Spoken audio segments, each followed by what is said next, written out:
আসসালামু আলাইকুম। আন্তর্জাতিক সর্বশেষ আপডেট সংবাদে আপনাকে স্বাগতম। শুরুতেই জানিয়ে দেব সংবাদ শিরোনাম। রাশিয়ার বিমান হামলায় জাপোরিঝিয়ায় শিশুসহ নিহত 9। জানিয়ে দেব ইসরায়েলের সঙ্গে যোগসাজশের অভিযোগে ইরানে 12 ব্যক্তি গ্রেফতার।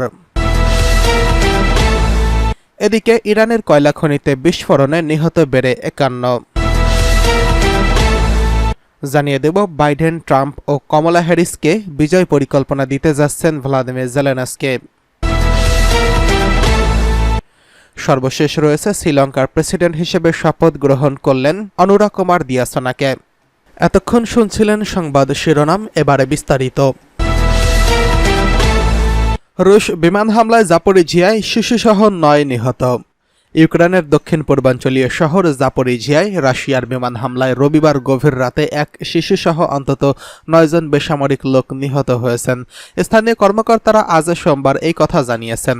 ইউক্রেনের স্বরাষ্ট্র মন্ত্রণালয় টেলিগ্রাম মেসেঞ্জিং অ্যাপে বলেছেন, উদ্ধারকারীরা বেশ কয়েকটি ক্ষতিগ্রস্ত অ্যাপার্টমেন্ট বিল্ডিং থেকে বাসিন্দাদের সরিয়ে নিয়েছে। মন্ত্রণালয় আরও জানিয়েছে, প্রাথমিক তথ্য অনুযায়ী জাপোরিঝিয়ায় হামলার জন্য রাশিয়া তার কেএবি গাইডেড এরিয়াল বোমা ব্যবহার করছে। রয়টার্স স্বাধীনভাবে প্রতিবেদনগুলো যাচাই করতে পারেনি। এছাড়া রাশিয়ার পক্ষ থেকে তাৎক্ষণিক কোনো মন্তব্য পাওয়া যায়নি। উভয় পক্ষই তাদের আক্রমণে বেসামরিক নাগরিকদের লক্ষ্যবস্তু করার বিষয়টি অস্বীকার করে আসছে। তবে 2022 সালের ফেব্রুয়ারিতে মস্কো যে যুদ্ধ শুরু করেছিল তাতে হাজার হাজার বেসামরিক লোক নিহত হয়েছেন। তাদের বেশিরভাগই ইউক্রেনীয়। ইউক্রেনের জরুরি পরিষেবা সামাজিক যোগাযোগ মাধ্যম ফেসবুকে একটি ভিডিও পোস্ট করেছেন, যেখানে দেখা যাচ্ছে উদ্ধারকারীরা ধ্বংসাবশেষ অপসারণ করার চেষ্টা করছেন এবং একটি ক্ষতিকর আবাসিক ভবনের সামনে আহতদের উদ্ধার করে রাখা হচ্ছে। এদিকে ইসরায়েলের সঙ্গে যোগসাজশের অভিযোগে ইরানে 12 ব্যক্তি গ্রেফতার। ইরান অভিযোগ করছে, ইসরায়েলের সঙ্গে যোগসাজশ করে ইরানের নিরাপত্তা বিঘ্নিত করার পরিকল্পনায় 12 ব্যক্তিকে গ্রেফতার করা হয়েছে। ইরানের রেভলিউশনারি গার্ডস এই তথ্য নিশ্চিত করেছেন।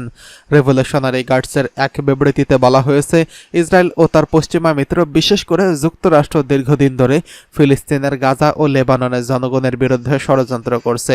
তারা তাদের লক্ষ্য পূরণে ব্যর্থ হয়ে এখন ইরানের নিরাপত্তা ব্যবস্থাকে দুর্বল করার চেষ্টা করছেন। বিবৃতিতে আরও উল্লেখ করা হয়, ইরানের 6টি প্রদেশ থেকে এই 12 জনকে আটক করা হয়েছে, তবে তাদের গ্রেফতারের নির্দিষ্ট সময় ও স্থান প্রকাশ করা হয়নি। মধ্যপ্রাচ্যে লেবাননের সশস্ত্র গোষ্ঠী হিজবুল্লাহর ব্যবহৃত হাজারো পেজার এবং ওয়াকিটকি বিস্ফোরিত হয়ে মধ্যপ্রাচ্যে সাম্প্রতিক উত্তেজনা আরও বৃদ্ধি পেয়েছে। এই বিস্ফোরণের পর হিজবুল্লাহ ইসরায়েলকে দায়ী করে এবং এই ঘটনাকে সরাসরি হামলা বলে অভিহিত করেছেন। এই অঞ্চলে দীর্ঘদিন ধরে ফিলিস্তিনের গাজায় ইসরায়েলের হামলা চলমান রয়েছে এবং একই সঙ্গে হিজবুল্লাহ ও ইসরায়েলের মধ্যে পাল্টাপাল্টি আক্রমণের ঘটনা বৃদ্ধি পেয়েছে। সম্প্রতি ইরান ফিলিস্তিনি নেতা ইসমাইল হানিয়া হত্যার জন্য ইসরায়েলের গোয়েন্দা সংস্থা মোসাদকে দায়ী করছেন।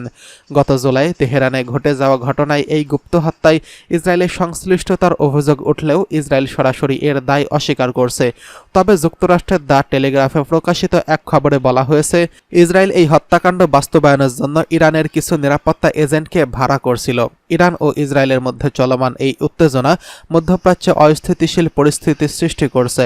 ইরান অভিযোগ করছে, এই অঞ্চলে ইসরায়েল ও তার পশ্চিমা মিত্রদের নানান ষড়যন্ত্র তাদের অভ্যন্তরীণ নিরাপত্তাকে হুমকির মুখে ফেলছে। এদিকে ইরানের কয়লা খনিতে বিস্ফোরণ, নিহত বেড়ে 51। ইরানের একটি কয়লা খনিতে গ্যাস লিকেজ থেকে সৃষ্ট বিস্ফোরণে নিহতের সংখ্যা বেড়ে 51 জনে দাঁড়িয়েছে। রবিবার দেশটির গণমাধ্যম জানিয়েছে, চলতি বছর দেশটির সবচেয়ে মারাত্মক দুর্ঘটনাগুলোর মধ্যে এটি অন্যতম। সরকারি RINA বার্তা সংস্থা জানিয়েছে, ইরানের পূর্ব তাবাস খনিতে বিস্ফোরণে মৃত শ্রমিকদের সংখ্যা বেড়ে 30 থেকে 51 জনে দাঁড়িয়েছে। এতে আরও 20 জন আহত হয়েছেন। ওই বার্তা সংস্থা আরও জানিয়েছে, শনিবার রাত 9টার দিকে এই বিস্ফোরণ ঘটে দক্ষিণ খোরাসান প্রদেশের ওই কয়লার খনিতে। এই সময় প্রায় 70 জন শ্রমিক ছিলেন। প্রতিবেদনে আরও বলা হয়েছে, মিথেন গ্যাসের লিকেজ থেকে খনির 2টি ব্লকে বিস্ফোরণ ঘটে, যেটির মালিকানাধীন ইরানি প্রতিষ্ঠান মাদানজু।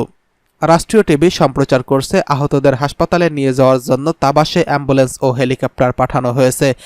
IRNA অনলাইন ফুটেজ থেকে কিছু মরদেহ দেখিয়েছে। মরদেহগুলো শরীরে কাজের পোশাক পরা। দক্ষিণ খোরাসানের গভর্নর জাভেদ ঘেনাত রাষ্ট্রীয় টিভিকে বলছে, উদ্ধারকারী দল বাকি মরদেহগুলোর উদ্ধারে কাজ করছে। ইরানের স্বরাষ্ট্রমন্ত্রী ইস্কেন্দার মোমেনি বলেছেন, বিস্ফোরণটি খনিতে গ্যাসজনিত কারণে ঘটেছে বলে ধারণা করা হচ্ছে। ইরানের প্রেসিডেন্ট মাসুদ পেজেশকিয়ান নিউ ইয়র্কের জাতিসংঘের সাধারণ অধিবেশনে যাওয়ার আগে রাষ্ট্রীয় টিভির মাধ্যমে নিহতদের পরিবারের প্রতি সমবেদনা জানিয়েছেন এবং মারাত্মক ঘটনা তদন্তের নির্দেশ দিয়েছেন।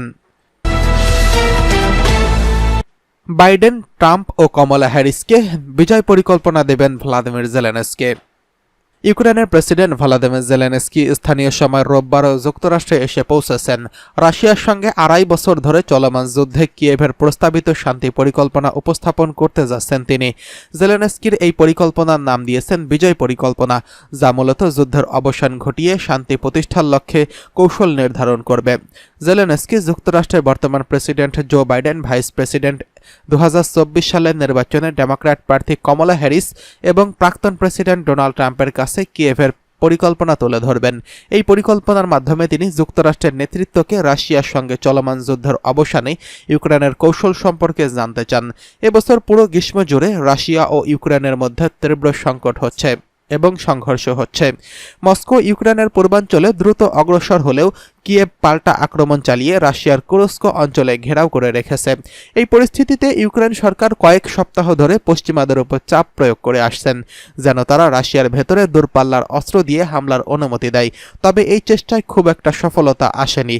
ফলস্বরূপ জেলেনস্কি নতুন করে পরিকল্পনা নিয়ে যুক্তরাষ্ট্র সফর করছেন, যার মাধ্যমে কৌশলগত পরিবর্তন আনা হবে। আগামী বৃহস্পতিবার হোয়াইট হাউসে প্রেসিডেন্ট জো বাইডেনের সঙ্গে সাক্ষাতের সময় জেলেনস্কি আশা করেছেন তিনি বাইডেনকে তার পরিকল্পনার পক্ষ নিতে সক্ষম হবেন। বাইডেনের কাছে প্রথমবারের মতো এই বিস্তারিত কৌশল উপস্থাপন করা হবে বলে জানান ইউক্রেনের প্রেসিডেন্ট। এদিকে শ্রীলঙ্কান প্রেসিডেন্ট হিসেবে শপথ গ্রহণ করেছেন শ্রীলঙ্কার নবনির্বাচিত প্রেসিডেন্ট আনুরা কুমার দিয়াসানাইকে। এই সময় দেওয়া এক বক্তব্যে ভয়াবহতম অর্থনৈতিক সংকটে ভুগতে থাকা দেশের জন্য ইতিহাস পুনর্লিখন এর অঙ্গীকার ব্যক্ত করেছেন তিনি। ব্রিটিশ সংবাদ মাধ্যম বিবিসি এই খবর জানিয়েছেন। শপথ গ্রহণের আগে এক বিবৃতিতে বলেছেন তিনি, এই বিজয় আমাদের সকলের। দেশ এক নতুন অধ্যায়ে প্রবেশ করতে যাচ্ছে। শ্রীলঙ্কায় প্রচলিত রাজনৈতিক ধারার লঙ্ঘনকারী হিসেবে নিজেকে উপস্থাপন করতে থাকেন বামপন্থী দিয়াসানাকে। বিশ্লেষকদের মতে দুর্নীতি ও কুসংস্কারে জর্জরিত দেশকে সামনে এগিয়ে নিয়ে যাওয়ার প্রতীক হিসেবে তাকে মনোনীত করছে জনগণ। তিনি আরও বলেছেন, লাখো কোটি মানুষের আশা আকাঙ্ক্ষা আমাদের সামনে যাওয়ার প্রেরণা যোগায়। শ্রীলঙ্কার ইতিহাস পুনর্লিখনে আমরা প্রস্তুত। নির্বাচনী প্রচারকালে দেশবাসীকে সুশাসন ও কঠোর দুর্নীতি বিরোধী পদক্ষেপের অঙ্গীকার করছিলেন দিয়াসানাকে। এছাড়া শ্রীলঙ্কায় উৎপাদন, কৃষি এবং আইটি খাতে অভূতপূর্ব প্রভৃতি উন্নয়নের বিষয়েও সর্বোচ্চ গুরুত্ব দিয়েছেন তিনি। ইন্টারন্যাশনাল মনিটারি ফান্ড এর কবজা থেকে দেশকে বের করতে প্রয়োজনীয় পদক্ষেপ এবং চুক্তির বিষয়ে বদ্ধপরিকর দিয়াসানাকে।